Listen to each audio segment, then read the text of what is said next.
Bonjour, 12e semaine du procès Mediator et c'est moi qui ai l'honneur cette semaine de vous faire le compte-rendu de ces audiences, Jean-Christophe n'ayant pu se rendre aux audiences en raison de la grève.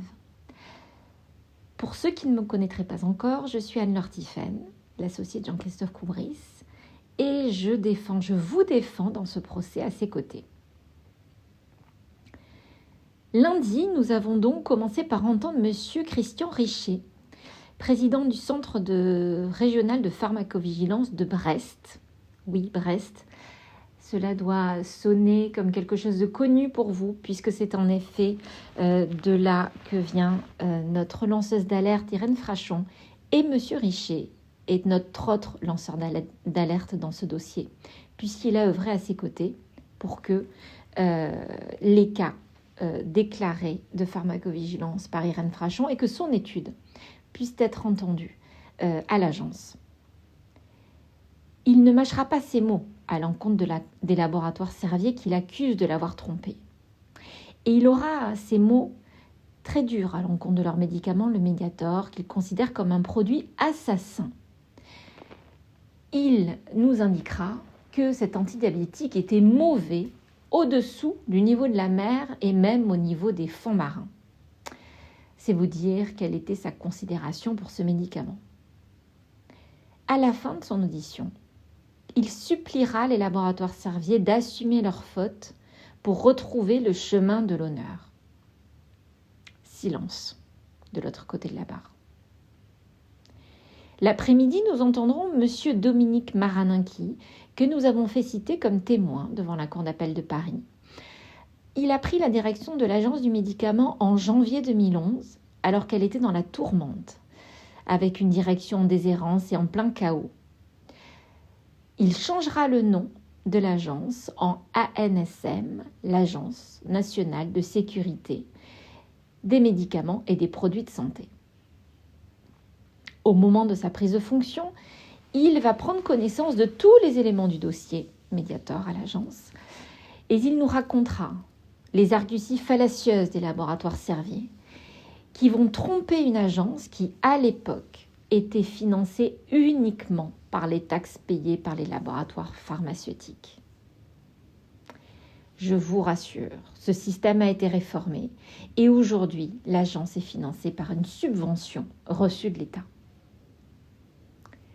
Mardi fut une journée cruciale puisque nous avons entendu les prévenus, les laboratoires Servier représentés par Mme Tupinon-Mathieu et M. Seta, le numéro 2 du groupe Servier à l'époque des faits. Ils ont répondu aux questions de la Cour d'appel, des parties et du parquet sur les effets dangereux de leurs médicaments et sur la surveillance qu'ils avaient eue de leurs médicaments et de ces effets secondaires nocifs.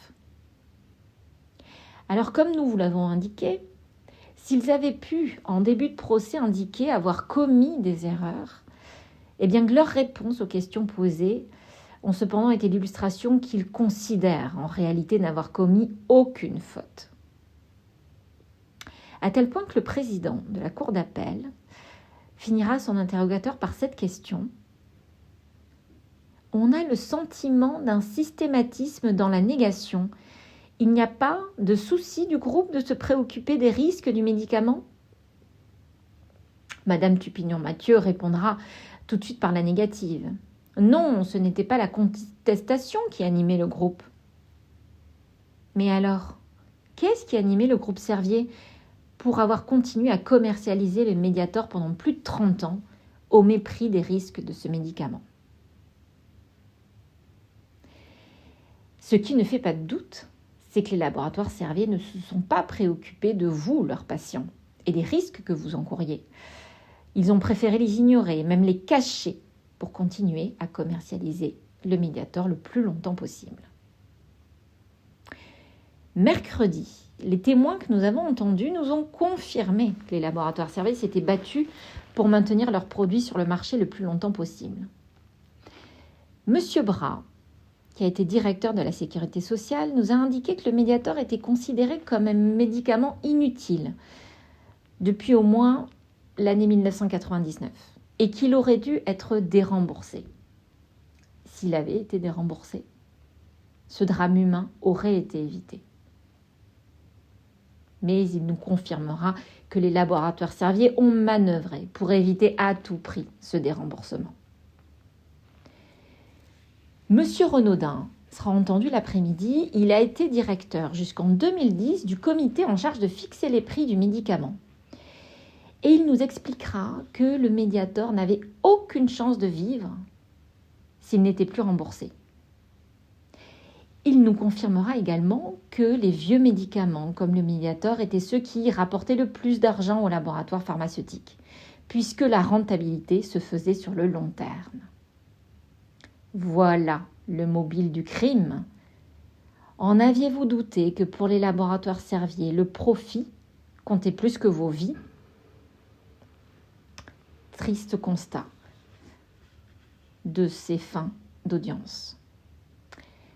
La semaine prochaine, vous retrouverez à nouveau Jean-Christophe Coubris qui vous relatera les auditions de la semaine et nous entendrons notamment les inspecteurs de l'IGAS qui ont réalisé une enquête très approfondie sur le Mediator et sur ce qui a pu conduire à ce drame humain en 2011.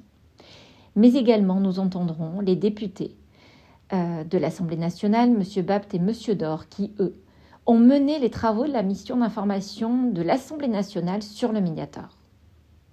Je vous dis donc à bientôt.